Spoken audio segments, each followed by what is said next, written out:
Next up, at UFC Abu Dhabi, we have a battle of the runway models. We have Shamil Gaziev taking on Don'Tale Mayes.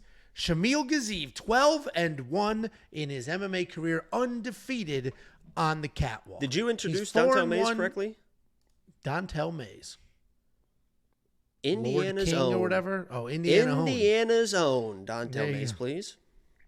Shamil Gaziev, 12-1 in his career, 4-1 in his last 5. He is coming off that first loss of his career, taking on Indiana's own Don'Tale Mayes, 2-1 in his last 5, 11-6 in his career, and he's coming off a decision win over Caio Machado. Shamil Gaziev, very large Dagestani man. The dead giveaway is the no mustache but full beard. But instead of being the non-stop wrestler that you would expect from a Dagestani, he's mostly a striker. He marches forward. He lands big. He's sloppy physically, but he's surprisingly athletic given that build. He will throw a spinning attack. He does have some speed. He does have some power. He has wrestling as well. It's not typically his go-to. He did use it as a go-to in his last fight because he fought big heavyweight striker Jairzinho Rozenstruik. Problem was, I don't think he trained to wrestle because he gassed almost immediately and then sort of got pieced up after that. He's taking on Don'Tale Mayes. Don'Tale Mayes is a good boxer, heavy hands. He's got solid footwork. He'll set up his combinations well. He's going to march forward himself. He will throw everything with 100% effort. All of his leg kicks, effort. His overhands, effort. Not a wrestler, but he does have 7 takedowns in the UFC. He is coming off the decision win over Caio Machado where he was just chasing power. He knew he had the power advantage and was just bombing, looking to get sort of that walk-off knockout. I am not ready to give up on Shamil. That last performance was not good. It was an atrocity. I do think it was just too much too soon. Jairzinho's a guy that he's been around the block. He's fought some of the best people. Like, he's done all the things, and Shamil just got rushed. Who did you too much too soon? Who did you have in that fight? It was so long ago. It's Who did? hard to remember. Maybe you don't remember your pick. Do you remember my pick in that fight? I'm not sure. You're the best underdog picker in the world. There you go. Boy. Cha-cha. I'm not giving up on Shamil. I think he still has it. I think that's what this matchup is supposed to see. Because I don't think Shamil's going to get knocked out. Shamil's biggest issue was his cardio because he had success against Jairzinho Rozenstruik and then he got exhausted. And once he was exhausted, that was the end of it. So sometimes when you get these undefeated prospects and they lose like that, we're going to find out if he's going to learn from the loss, make the adjustments, work on the cardio, move forward, or if it's just a downward spiral and this guy wasn't who he was supposed to be this whole time. I tend to think he'll make the adjustments. If we go back in time, and this is sort of a leap here, but early in his career, Alonzo Menafield was knocking everybody out. And then he gassed big time. And then he got embarrassing. He lost that fight. And then he adjusted the cardio. Now Alonzo Menafield is a guy, win or lose, phenomenal cardio, right? He fixed that issue. I'm hoping Shamil is on that same sort of path. Like, okay, I got embarrassed.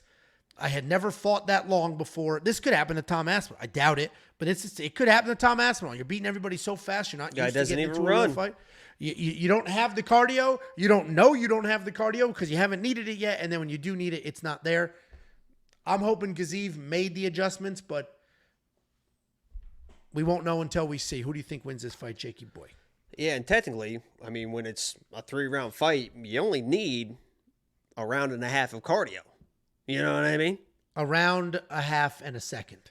And a second of cardio. Yeah. So it should work a lot better because I don't think he's really death gassing and, early in the second round, right? I mean, I saw it coming from a mile away, right? Because I watched his previous fight and I saw he was getting tired starting in the second round, but he was still throwing some shots. And then I was all over Biggie Boy in that matchup and got a lot of shit for it. And he came through and did what I thought he was going to do.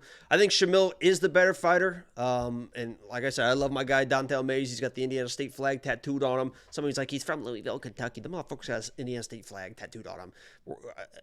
I'm going to say he's one of us. But yeah, unless Shamil gets tired late in the first, I think, because even when he was tired, he wasn't really quitting. He was just tired. I mean, he just fucking was eating gas and he was tired.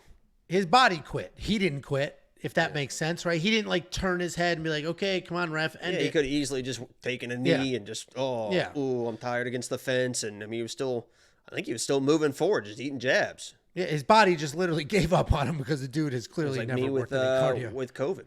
I mean, I had COVID so goddamn bad.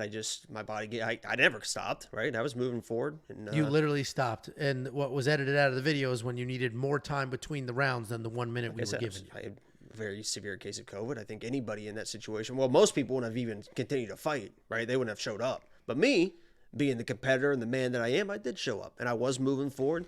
And I took you down once, defended all your takedowns. And All right, do we have to run it? If you don't know what this absolute buffoon is talking about, well, travel's going to be an issue, Angelo. Because, I wouldn't make that's the trip back to 14-hour America flight now. Yeah, So, I wouldn't make the trip back either. What an absolute if you want to come down, we can try to arrange it with Shooter Box. Go to Sao Paulo and yeah, you set arrange it it up. right there. All right, I'm happy. I'll message Mr. Machado. Catherine's ready to watch you get smoked. I'll get him. Yeah. Message Mr. Machado right now. All right. Either way, Jakey Boy on the same side here with Shamil. No surprises there. The dude's a pretty big favorite. And I think what we're getting here, you just mentioned we were getting a discount on Garam. I think we're getting a discount on Shamil because of that last performance. Minus 210 isn't crazy affordable, but this is a guy who is, before his last fight, was like, he's getting rushed for a title fight. This is the dude. He's going to be somebody.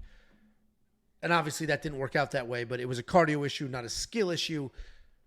I'm on the Shamil Gaziev side. So is Jacob. I might spend that $9,100 in DraftKings Fantasy. If you do want to check out all the fantasy plays, the optimizer that won that dude $16,000, the picks, the bets, the round line leans, the greatest research tool in history, WeWantPicks.com.